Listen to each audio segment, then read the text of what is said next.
Well, crap. I think as a Lakers fan who's rooting for the Dallas Mavericks, it's officially time to be concerned for this team.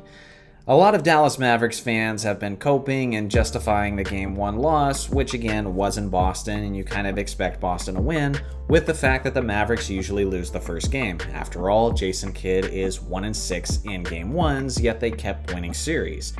And Luka Doncic does usually bounce back big in Game 2s. Now he did that tonight as he had a massive triple-double, but you still need some help, especially with a team as deep as these Boston Celtics. Now before I get further into it, let's go over the final score. 105-98, Boston now has a strong 2-0 lead, and again, as the saying goes, the series doesn't truly start until a team loses at home. But Boston has home court advantage, so Dallas could win the next 2 games on their home court and they'd still be at a disadvantage. Things aren't looking very good. I've talked about it over and over again throughout these playoffs, the aspect of depth. And yes, I understand in the playoffs, you only have about a rotation of 7 to 8 players who are getting the majority of the minutes. But my point is that beyond just your first best player and your second best player, who else have you got? The guys who are really stepping up for Dallas throughout the playoffs so far have just not been present. Meanwhile, Jaylen Brown, Derek White, Porzingis, and the rest of the Boston crew continue to get it done. JJ Redick and Mike Breen said something pretty crazy during the telecast, and they said that this backcourt was one of the greatest defensive backcourts in NBA history. And although that might seem premature, man, did they back it up this evening. There's been a lot of great defensive backcourts throughout the years, but these guys are getting it done at the highest level against one of the most talented offensive backcourts in the history of the game.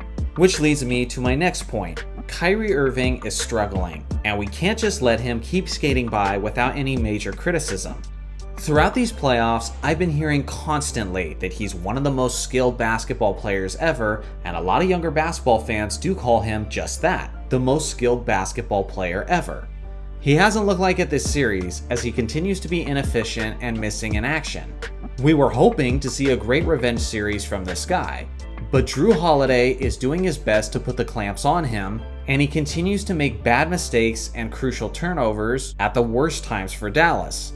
Again, I don't want to be super critical of this Dallas team without praising Boston for what they're doing. They are getting the job done defensively.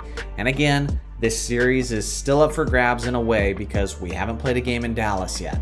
But if Boston goes on to win this series, they did it from a team aspect. They have a variety of guys stepping up. They have a lot of guys playing effective defense and team ball as they once again beat the Mavericks in the assist department. I will say, if they go on to win the championship, that play at the 4-minute mark of the fourth quarter is what will symbolize their ring to me. They put pressure on Luka, and he feared that he wasn't going to get it into the front court within 8 seconds. So he was forced into a bad pass. Boston gets the steal, and they go on to hit a 3-point shot to increase the lead to double digits, basically being the dagger basket. We hear it over and over again, the defense wins championships. They have great perimeter defense, they have great rim protection, they have great communication, they have a high defensive IQ, and they make excellent rotations. They were disgustingly inefficient from 3-point range throughout this night, and once again, Jason Tatum didn't have all that great of a game.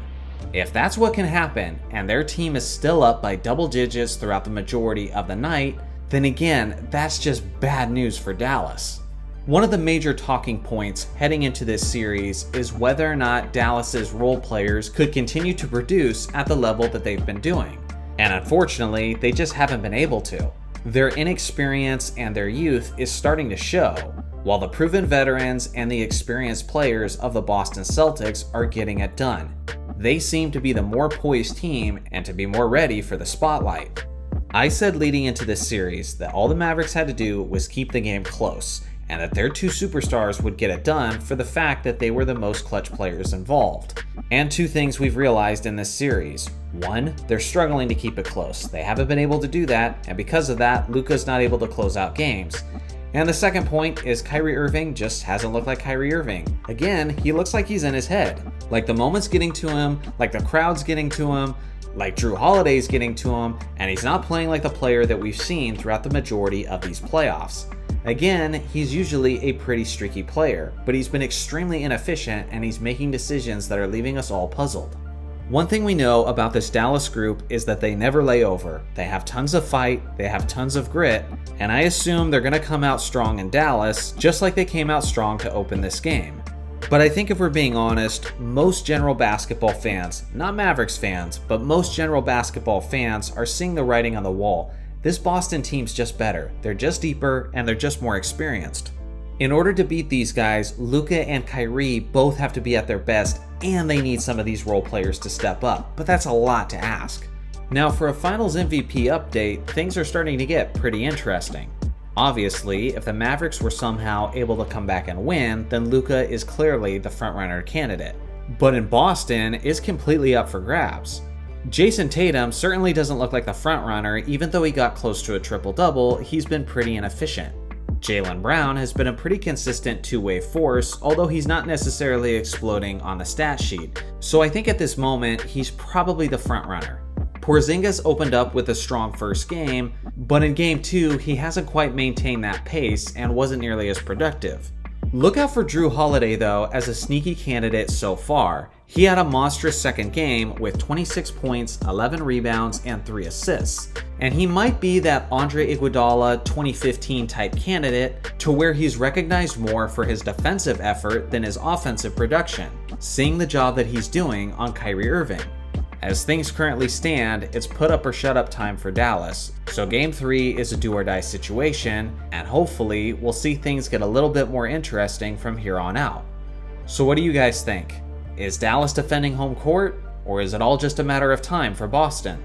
I look forward to hearing your thoughts in the comments section below. Thanks for watching as always, make sure to like and subscribe for more basketball content, and I'll see you guys in the next video.